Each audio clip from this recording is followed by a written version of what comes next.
우리가 그동안 14주 동안 신약 성경에 등장하는 여러 교회들을 살펴보았습니다. 오늘은 그 신약 성경에 나오는 교회들을 살펴보는 마지막 시간입니다. 오늘 우리는 신약 성경에 나오는 또 하나의 건강한 교회를 살펴보려고 합니다.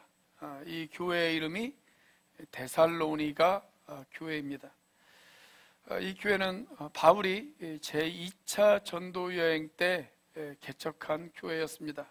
바울이 유럽으로 와서 첫 번째로 방문한 도시가 빌립보였고, 거기서 빌립보 교회를 개척한 다음에 다시 데살로니가로 떠납니다. 그래서 이 데살로니가에서 또다시 교회를 개척합니다. 이 데살로니가라고 하는 도시는 그 당시에도 매우 큰 도시였고, 지금도 그리스에서 두 번째로 큰 도시입니다. 바울은 이 데살로니가에 적어도 한 달 이상 머물러 있었던 것으로 보입니다.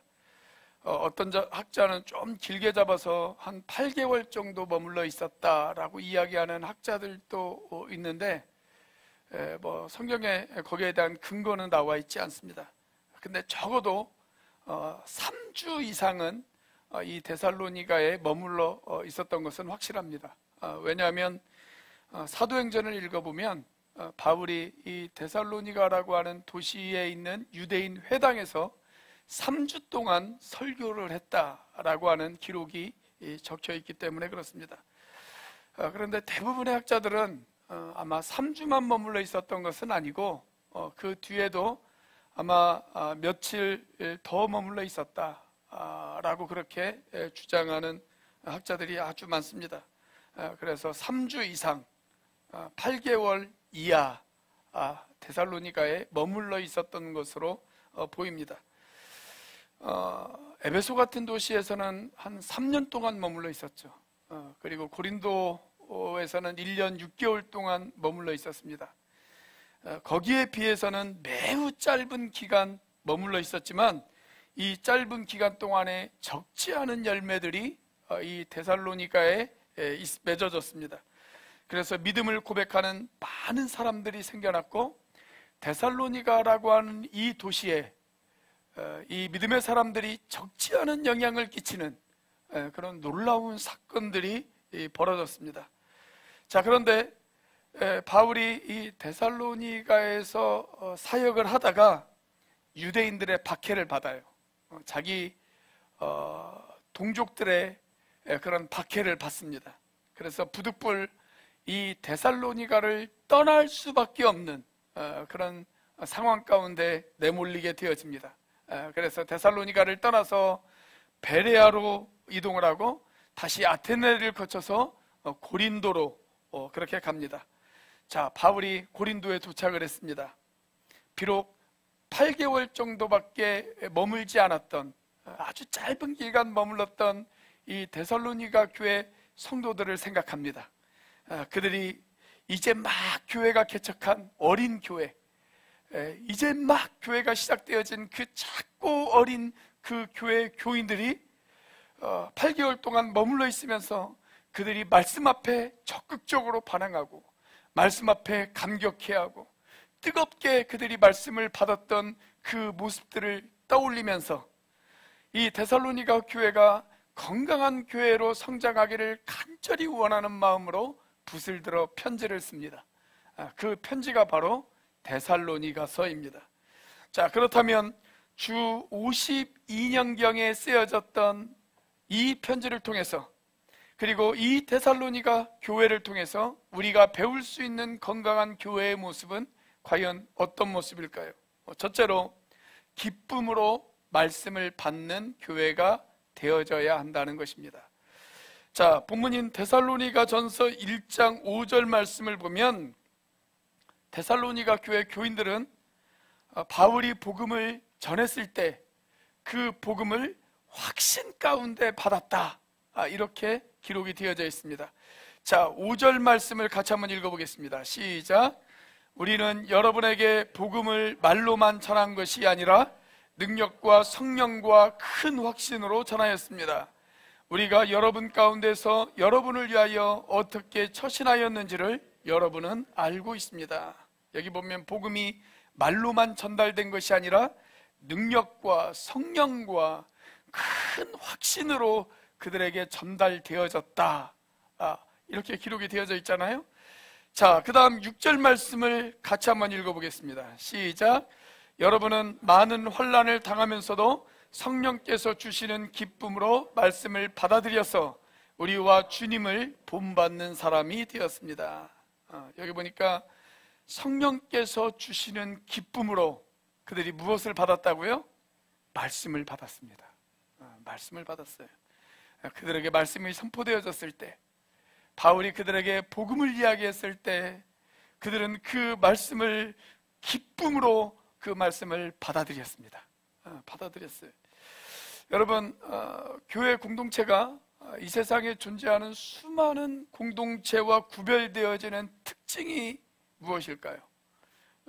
교회라고 하는 공동체는 철저하게 하나님의 말씀이라고 하는 가치관을 근거로 이루어져 있는 공동체라고 이야기할 수가 있죠. 우리는 이 말씀을 들음으로 인해서 예수님이 어떤 분인지를 깨닫습니다. 그리고 우리는 말씀을 통해서 예수를 믿습니다. 그리고 우리는 말씀을 통해서 우리가 하나님의 자녀임을 확신합니다. 그렇죠? 우리가 이렇게 말씀으로 거듭나는 것입니다. 말씀으로 거듭나요. 자, 그뿐만 아니라 이제 말씀으로 거듭난 성도들은 그 말씀을 먹고 자랍니다. 그래서 성경은 성경에 대해서 스스로 말하기를 뭐라고 이야기를 하냐면 성경은 영적인 젖이다, 그렇게 이야기를 해요. 그리고 또 성경은 영적인 단단한 고기다, 그렇게 이야기를 합니다. 어린아이에게는 젖처럼, 그리고 우유처럼, 그리고 신앙이 어느 정도 성숙한 사람에게는 그것이 고기처럼 우리의 양식이 되어진다는 거예요. 말씀이 우리의 양식이 되어진다. 자, 우리는 이렇게 말씀을 먹고 우리의 영혼이 자랍니다. 자, 그렇게 영혼이 자란 사람, 그래서 영혼이 어느 정도 성숙한 사람, 그 사람은 이제 이웃들에게 그 말씀을 전합니다. 그 말씀을 전해요. 자기가 말씀 속에서 희망을 발견했고, 말씀 속에서 기쁨을 발견했고, 말씀 속에서 생명을 발견했기 때문에 그렇습니다. 그 말씀이 나에게 희망이 되어지고 생명이 되어지고 기쁨이 되어진 것을 경험한 사람, 그 사람들은 다른 사람들에게 말씀을 전해요. 말씀을 전해요. 자, 그래서 우리는 성도들이 모일 때마다 말씀을 나눕니다. 말씀을 나눠요. 말씀 속에 희망이 있기 때문에 그렇습니다. 말씀 속에 해답이 있기 때문에 그렇습니다. 말씀 속에 우리의 모든 삶의 문제에 처방이 들어있기 때문에 그렇습니다. 자, 그래서 우리는 이 말씀을 붙들고 이 말씀을 나눌 수 있어야만 합니다. 자, 그런데 중요한 것은 이것입니다. 우리가 말씀을 나눌 때, 또 말씀을 들을 때 우리는 과연 어떤 마음으로 이 말씀을 받고 있느냐, 그게 중요한 거죠. 어떤 마음으로 이 말씀을 받고 있느냐. 여러분, 목회자가 목회를 하면서 가장 힘이 날 때가 언제인지 아십니까? 그게 궁금하시다면 여러분들 목자에게 한번 물어보시기를 바랍니다. 목자도 목회하면서 가장 힘이 날 때 언제일까요? 목사나 목자나 똑같습니다. 사람이 변화될 때입니다. 사람이 변화될 때, 사람이 변화될 때 가장 힘을 얻어요. 그런데 어떤 사람들은 안 변해요. 유구한 역사가 흘러가도 변하지 않는 사람들이 있어요. 10년, 20년, 30년 교회 와서 계속 설교는 들어요. 목장 모임 때 가서 열심히 목자가 해준 밥을 먹어요. 그런데 변화가 안 되는 사람들이 있어요. 변화가 안 되는 사람들. 왜 그럴까요? 왜 그런 차이가 있을까요? 똑같은 말씀을 듣는데 어떤 사람들은 변하고 어떤 사람들은 변하지 않아요. 말씀에 무슨 차이가 있어서 그럴까요? 그렇지 않아요. 똑같은 시간에 똑같은 장소에 모여서 똑같은 설교자에게 똑같은 말씀을 듣습니다. 그런데 어떤 사람들은 변하고 어떤 사람들은 변하지 않습니다. 왜 그럴까요? 그것은 말씀을 듣는 사람의 태도에 달려있기 때문에 그렇습니다. 말씀을 듣는 사람의 태도가 다르기 때문에 그래요. 자, 예수님께서 그 사실을 지적하기 위해서 우리에게 해주신 아주 유명한 비유가 하나 있죠. 무슨 비유예요? 씨 뿌리는 비유입니다. 씨 뿌리는 비유. 어떤 사람이 밭에 씨를 뿌렸습니다. 그런데 어떤 씨는 길가에 떨어지고, 어떤 씨는 돌밭에 떨어지고, 어떤 씨는 가시밭에 떨어졌습니다. 그리고 어떤 씨는 좋은 땅에 떨어졌습니다. 여러 길가나 돌밭이나 가시밭에 떨어진 씨는 열매를 맺지 못했습니다. 어떤 땅에 떨어진 씨가 열매를 맺었어요? 좋은 땅에 떨어진 씨가 열매를 맺었어요. 여러분, 무슨 차이일까요? 씨앗은 똑같은 씨앗이에요. 돌밭에 떨어진 씨앗도, 길가에 떨어진 씨앗도, 좋은 땅에 떨어진 씨앗도, 씨앗은 같은 씨앗입니다. 차이가 있다면 무슨 차이가 있어요? 밭의 차이가 있는 거예요. 밭의 차이가 있어요. 여러분, 좋은 땅이 좋은 열매를 맺습니다. 우리 앞뒤 좌우에 있는 분들 바라보면서 한번 인사해 보겠습니다. 좋은 땅이 좋은 열매를 맺습니다. 한번 인사해 보겠습니다. 자, 그렇다면 이 데살로니가 교회의 성도들은 어떤 땅이었을까요? 좋은 땅이었어요. 좋은 땅이었어요. 자, 그들은 말씀을 받았을 때 그 말씀 앞에 반응했어요. 전인격적인 반응을 했습니다. 자, 데살로니가 교인들이 이 말씀 앞에 어떤 반응을 보였는지, 자, 바울이 데살로니가 전서에서 친히 이렇게 이야기를 하고 있습니다. 자, 데살로니가 전서 2장 13절입니다. 같이 한번 읽어보겠습니다. 시작. 우리가 하나님께 끊임없이 감사하는 것은 여러분이 우리에게서 하나님의 말씀을 받을 때에 사람의 말로 받아들이지 아니하고 실제 그대로 하나님의 말씀으로 받아들였기 때문입니다. 이 하나님의 말씀은 또한 신도 여러분 가운데서 살아 움직이고 있습니다. 자, 여기 보면 데살로니가 교인들이 말씀을 받을 때 무엇으로 받지 않았다고요? 사람의 말로 받지 않았습니다. 사람의 말로 받지 않았어요. 바울이 말했을 때 그 말이 비록 사람을 통해서 그들에게 전달이 되어졌지만 그 말씀을 사람의 말로 듣지 않고 하나님의 말씀으로 들었다는 것입니다. 하나님의 말씀으로 들었어요. 자, 그들이 하나님의 말씀으로 들었기 때문에 그 결과 어떤 일들이 일어났느냐? 그들 가운데 말씀이 역사하기 시작했어요. 말씀이 역동적으로 그들 가운데 역사하기 시작했습니다. 자, 그래서 그들의 인격이 변했습니다. 그들의 삶이 변했습니다. 그들의 가치관이 변했습니다. 그런 놀라운 일들이 일어나기 시작을 했습니다.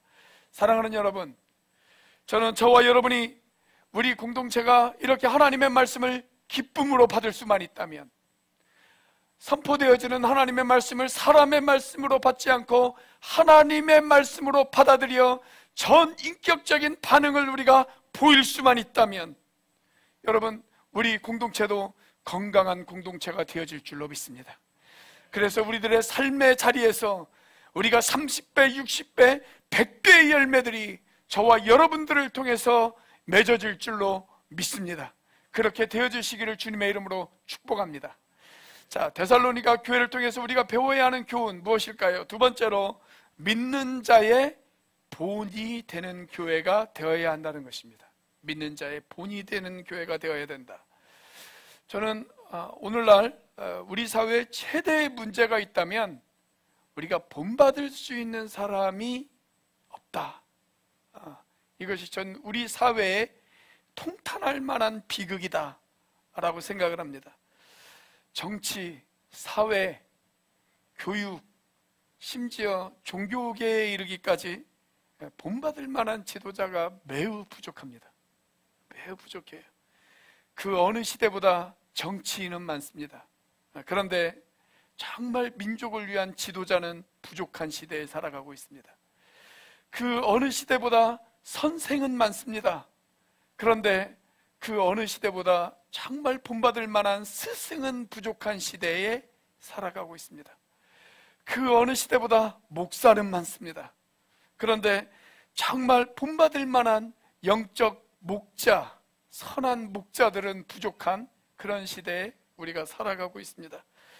여러분, 저는 이 시대의 젊은이들이 교회를 떠나는 이유, 그들이 교회에 머물지 않고 교회를 떠나가는 이유, 그래서 가난한 성도가 많아지는 이유, 그 이유 가운데 하나는 교회 내에 본받을 만한 지도자가 부족하기 때문이다.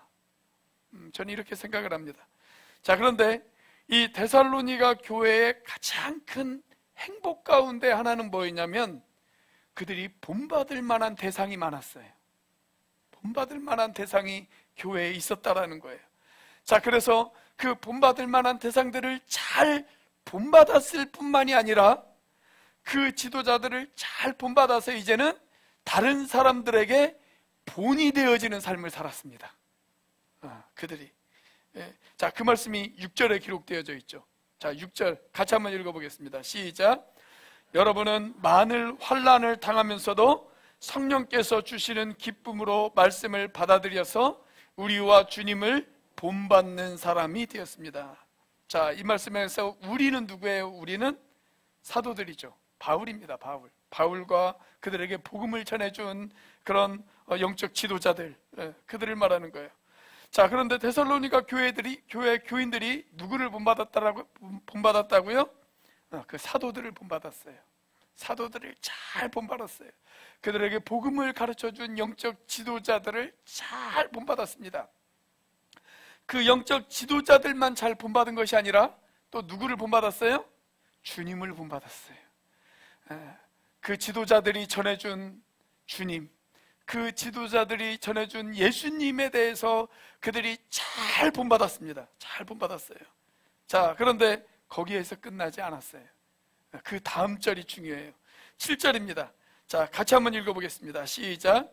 그리하여 여러분은 마케도니아와 아가야에 있는 모든 신도들에게 모범이 되었습니다.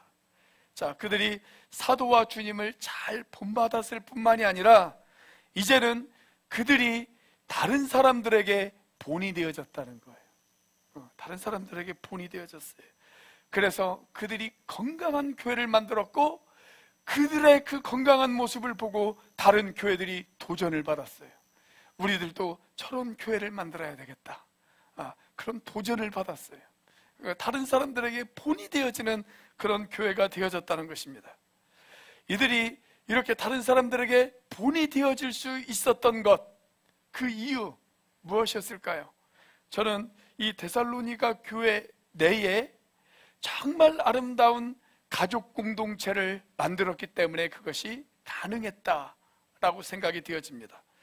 여러분, 이 데살로니가 교회 내에 성숙한 성도들이 때로는 아버지처럼, 때로는 어머니처럼, 때로는 형님, 언니, 누나, 그리고 오빠처럼 서로를 붙들어주기도 하고, 그리고 서로를 세워주기도 하고, 서로를 격려해주기도 하면서 그렇게 교회 공동체를 만들어갔다는 것입니다. 자, 그리고 그래서 정말 그들이 가족인 교회를 경험했어요. 바울이 그것을 어떻게 이야기하고 있냐면 데살로니가전서 2장 7절에서 바울이 이렇게 이야기를 하고 있습니다. 자, 같이 한번 읽어보겠습니다. 시작.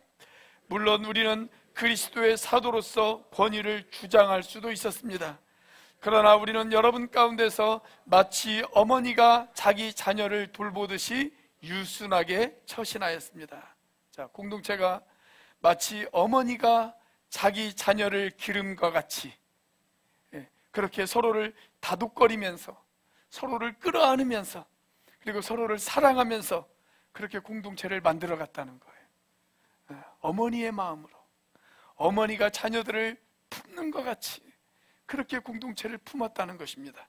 자, 뿐만이 아니라 2장 11절을 보면 이렇게도 기록되어 있습니다. 여러분이 아는 바와 같이 아버지가 자기 자녀에게 하듯이 우리는 여러분 하나하나를 대합니다. 여기에 보면 아버지가 자기 자녀에게 하듯이 그렇게 권면하고 위로하고 경계했다. 그렇게 기록되어 있어요. 아버지의 역할은 어머니의 역할과는 조금 다르죠. 그렇죠?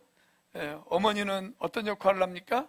끌어안는 역할을 합니다. 어머니는 끌어안고 다독이고 그런 역할을 해요. 그런데 아버지는 권면도 해요. 위로도 해요. 그런데 잘못했을 때는 경계도 합니다. 때로는 혼돈해야 돼요. 혼돈해야 돼요. 목자들도 마찬가지입니다. 그냥 무조건 오냐 하는 것이 좋은 것은 아닙니다. 때로는 잘못된 길로 가고 있거나 그릇된 길로 가고 있을 땐 말씀으로 경계도 하셔야 됩니다. 권면도 하실 줄 아셔야 됩니다. 여러분, 데살로니가 교회 안에는 성도들이 서로 모여 있을 때 어떤 사람들은 마치 아버지처럼, 그리고 어떤 사람들은 마치 어머니처럼 그렇게 서로 훈계하고 격려하고 세워주고 사랑하고 위로하고 붙들어주고 그렇게 그들이 공동체를 이루어 갔다는 거예요. 그렇게 그런 모습으로 공동체를 이루어가면서 그리스도를 닮아가는 좋은 본이 되어지는 그런 교회가 되어졌다는 것입니다. 사랑하는 여러분, 저는 오늘 또 우리가 그런 공동체를 사모할 수 있다면 이런 동일한 역사가 우리 교회를 통해서도 이루어지게 되어질 줄로 믿습니다. 자, 데살로니가 교회를 통해서 우리가 배워야 하는 교훈 무엇일까요? 세 번째로, 주님의 오심을 기다리는 교회가 되어야 한다라고 하는 것입니다. 주님의 오심을 기다리는 교회가 되어야 된다. 자, 우리가 데살로니가 교회를 통해서 배울 수 있는 또 하나의 교훈은 주님의 다시 오심. 이것을 가리켜 우리가 재림이라고 이야기를 하죠. 다시 오심을 열정적으로 기다리는 교회였다라고 하는 것입니다. 이걸 신학적으로 이야기한다고 하면 종말론적 교회라고 이야기할 수가 있어요. 종말론적 교회. 여러분, 제가 종말론적 교회라고 하는 말을 했을 때 여러분들의 머릿속에 어떤 뉘앙스가 떠오르십니까? 종말론적 교회. 오늘날의 성도들은 종말론에 대해서 아주 극단적인 두 가지의 반응을 보이는 성도들이 있습니다. 하나는 뭐냐면, 종말론 그러면 1992년에 있었던 다미선교회 또는 다베라 선교회의 사건을 떠올리시는 분들이 계실지 모르겠습니다. 어떤 분들은 이 다미선교회를 다 미친 선교회, 다베라 선교회를 다 베린 사람들의 선교회, 이렇게 부르는 사람들도 있습니다만, 여러분, 이 사람들이 뭘 주장했어요? 모르세요? 1992년 10월 28일 밤 12시에 예수님이 재림한다, 이걸 주장했잖아요. 이걸 아시는 분들은 꽤 나이가 있으신 분들이세요. 그죠? 자, 그래서 그날 예수님이 재림한다라고 하는 기대를 가지고 어떻게 했습니까? 그들이 가정도 버리고 직장도 버리고 학생들은 학교에 등교하는 것을 거부하고, 심지어 군인들이 휴가 나와서 복귀하는 것을 거부하는 사람들도 있었습니다. 그렇게 사회적인 논란이 되어지지 않았습니까? 밤낮 그리고 자기들끼리 모여서 기도하고 그랬던 사람들이 있었어요. 우리가 종말론 하면 이런 사람들의 모습이 떠오르지 않으세요? 그런가 하면 이런 종말론적인 이런 잘못된 시한부 종말론을 주장하는 사람들에게 너무 놀래서 종말론 자체를 아예 입 밖에 꺼내지도 못하는 그런 사람들도 있어요. 그래서 안타까운 것은 이 사건 때문에 너무 놀란 우리 한국교회가 예수님의 재림에 관해서 설교하는 것이 급격히 줄어들었다는 것입니다. 급격히 줄어들었어요. 교회 내에서 재림에 관한 이야기를 꺼내지도 못하는 그런 현상들이 벌어졌다는 거예요. 저는 이 두 가지의 모습은 아주 극단적인 모습이라고 그렇게 생각이 되어집니다. 자, 그런데 이 데살로니가 교회 안에도 이런 극단적인 사람들이 있었어요. 극단적인 사람들이 있었어요. 자, 그래서 데살로니가 교회 어떤 교인들은 예수님의 재림을 기다린다는 이유로 가정을 버리고 직장을 버리고 삶의 자리를 팽개치고 밤낮 이웃들에게 민폐나 끼치면서 일도 하지 않는 그런 사람들이 생겨났습니다. 자, 그래서 바울이 그런 사람들을 향하여 권면합니다. 뭐라고 권면하느냐? 자, 데살로니가 후서 3장 10절입니다. 같이 한번 읽어보겠습니다. 시작. 우리가 여러분과 함께 있을 때에 일하기를 싫어하는 사람은 먹지도 말라 하고 거듭 명하였습니다. 자, 예수님의 재림을 기다린다는 이유로 일도 하지 않는 사람들. 자, 그 사람들에게 바울이 뭐라고 이야기를 했어요? 일하기를 싫어하는 사람은 먹지도 말아라. 이 권면이 이런 배경에서 나온 것입니다. 자, 그리고 바울은 계속적으로 이렇게 이야기를 합니다. 이렇게 무질서한 사람들, 이렇게 규모 없이 살아가는 사람들, 이 사람들과 사귀지 마십시오. 이것은 그리스도인으로서 절대 본이 되어지는 삶이 아니라고 그렇게 바울이 이야기를 하고 있습니다. 자, 그렇다고 바울이 예수님의 재림을 포기한 것은 아니에요. 이것은 예수님의 재림에 대해서 잘못 해석한 사람들에게 준 경고이지 바울이 그리스도의 재림을 포기한 것은 아닙니다. 그리스도의 다시 오심, 이것은 성경이 우리에게 가르치는 아주 기둥과도 같은 교훈임을 믿으시기를 바랍니다. 자, 오늘 본문의 10절에서도 바울은 이 사실을 다시 확인시켜주고 있습니다. 자, 데살로니가전서 1장 10절입니다. 같이 한번 읽어보겠습니다. 시작.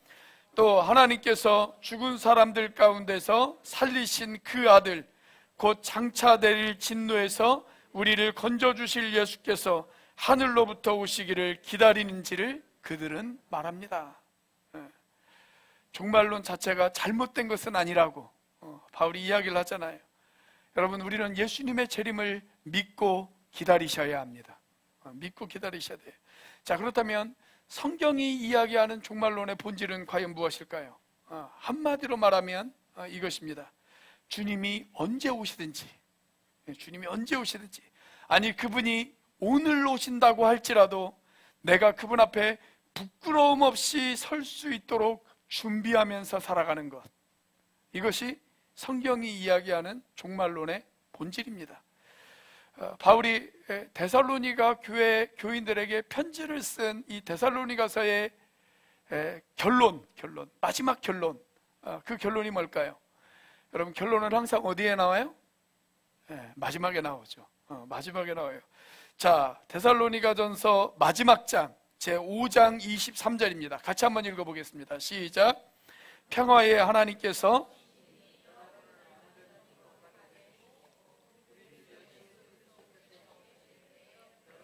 영과 혼과 몸을 흠이 없이 완전하게 지켜주시기를 빕니다. 저는 이 5장 23절이 데살로니가전서의 결론이라고 생각해요. 데살로니가전서의 결론. 자, 여기에 보면 뭐라고 기록되어 있어요? 여러분의 영과 혼과 몸을, 즉 너희의 모든 인격을 완전하게 지켜주시기를 원한다. 언제? 주님이 다시 오실 때에. 주님이 다시 오실 때에. 이게 무슨 말입니까? 주님이 다시 오실 때에 우리가 주님 앞에 흠없는 존재로, 내가 주님 앞에 거룩한 존재로, 내가 주님 앞에 부끄러움이 없는 존재로 설 수 있도록 준비하라는 것입니다. 준비하라는 거예요. 이게 종말론의 본질이에요. 주님이 언제 오시든, 그분이 오늘 저녁에라도 오시든 내가 그분 앞에 부끄러움 없는 모습으로 설 수 있도록 준비하면서 살아가는 것, 그것이 종말론의 본질이에요. 그래서 성경은 저와 여러분들에게 그날과 그 시를 가르쳐 주지 않으셨어요. 주님이 다시 오실 것은 말씀하셨지만 그날과 그 시를 가르쳐 주시지 않으셨어요. 왜 그날과 그 시를 가르쳐 주시지 않으셨을까요? 만약에 그날과 그 시를 가르쳐 줬다면 어떤 일이 벌어졌을까요? 우리 한국 사람들은 특히 벼락치기를 잘하잖아요. 그렇죠? 그래서 지 멋대로 살아가다가 예수님이 오시기 한 일주일 전부터, 그때서부터 주님 오실 것을 준비하면서 그렇게 살아갈 거예요. 그렇지 않겠습니까? 자, 그런데 이것을 비밀에 감추어 두셨단 말이죠. 비밀에 감추어 두셨어요. 그분은 오늘 저녁이라도 오실 수 있습니다. 믿으십니까? 예. 그래서 우리는 매일매일 긴장 속에서 살아가야 한다는 것입니다. 언제 끝날지 모르는 내 인생, 그리고 언제 오실지 모르는 그 주님, 그 주님을 맞이하기 위해서, 그 주님을 만나기 위해서 부끄럽지 않고 긴장 가운데 살아가는 것, 그것이 바로 성경이 저와 여러분들에게 이야기하는 종말신앙의 본질입니다. 데살로니가 교회 교인들은 바로 그런 마음으로 살았다는 거예요. 그런 자세로 살았어요. 주님이 언제 오시든 내가 주님 앞에 부끄러움 없는 모습으로 주님 앞에 서야지, 이런 마음으로 그들이 살았어요.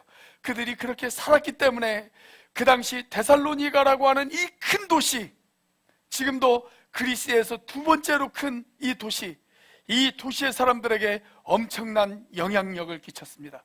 여러분, 이 데살로니가 도시의 사람들이 데살로니가 교회 교인들을 바라보면서 지어준 별명이 하나 있어요. 별명. 그 별명이 뭐였는지 아십니까? 자, 사도행전 17장 6절입니다. 같이 한번 읽어보겠습니다. 시작. 그러나 그들을 찾지 못하고 야손과 신도 몇 사람을 시청 관원들에게 끌고 가서 큰 소리로 외쳤다. 세상을 소란하게 한 그 사람들이 여기에도 나타났습니다. 자, 그들의 별명이 뭐였어요? 세상을 소란하게 한 사람들이 여기에도 나타났다. 세상을 소란하게 한 사람들. 어떻게 읽어보면 그냥 좀 부정적인 느낌이잖아요. 소란하게 한 사람들, 마치 무슨 구테타를 일으킨 사람들처럼, 어디 저기 광화문에 있는 사람들 같은 뭐 그런 느낌이 들지 않습니까? 소란하게 한 사람들. 자, 그런데 이 말씀을 킹제임스 버전으로 읽어보면, 영어 성경 가운데 킹제임스 버전이라고 하는 성경이 있는데, 그 성경으로 읽어보면 이렇게 번역을 해놨어요. The world upside down, 그렇게 해놨어요. upside down. 다시 말하면 무슨 말이냐면 세상을 뒤집어 놓은 사람들, 세상을 바꿔 놓은 사람들, 세상을 변화시킨 사람들, 이런 말입니다. 세상을 변화시킨 사람들, 그들이 여기에도 왔다는 거예요. 이것이 1세기에 데살로니가라고 하는 그 도시에서 데살로니가 교인들을 바라보면서 사람들이 지어준 별명, 저들은 세상을 변화시켰어, 저들은 세상을 뒤집어 놨어, 저들이 세상을 바꾸어 놨어. 이것이 그들의 별명이었어요. 여러분, 우리가 사랑할 수 없는 사람들을 내가 끌어안고 내 이웃과 내 지체들을 정말 그들을 가족처럼 대하고 그들을 위해서 기도하고 그들을 품고 그들을 사랑하고 연약한 사람들을 세워주면서 언제 주님이 다시 오시든 그 주님 앞에 부끄럽지 않는 모습으로 살아가려고 노력하며 살아간다면, 여러분, 세월이 흘러서 사람들이 우리를 바라보면서 이렇게 이야기하지 않을까요? 저들이 도평동을 뒤집어 놓았어, 저들이 외도동을 뒤집어 놓았어, 저들이 이 제주시를, 이 제주도를 저들이 바꾸어 놓았어, 변화시켜 놓았어, 저들이 세상을 소란스럽게 한 그들이 여기에도 왔어. 그렇게 이야기하지 않을까요? 저와 여러분이 그런 평가를 받을 수 있는 교회가 되어지시기를 주님의 이름으로 축복합니다. 기도하시겠습니다.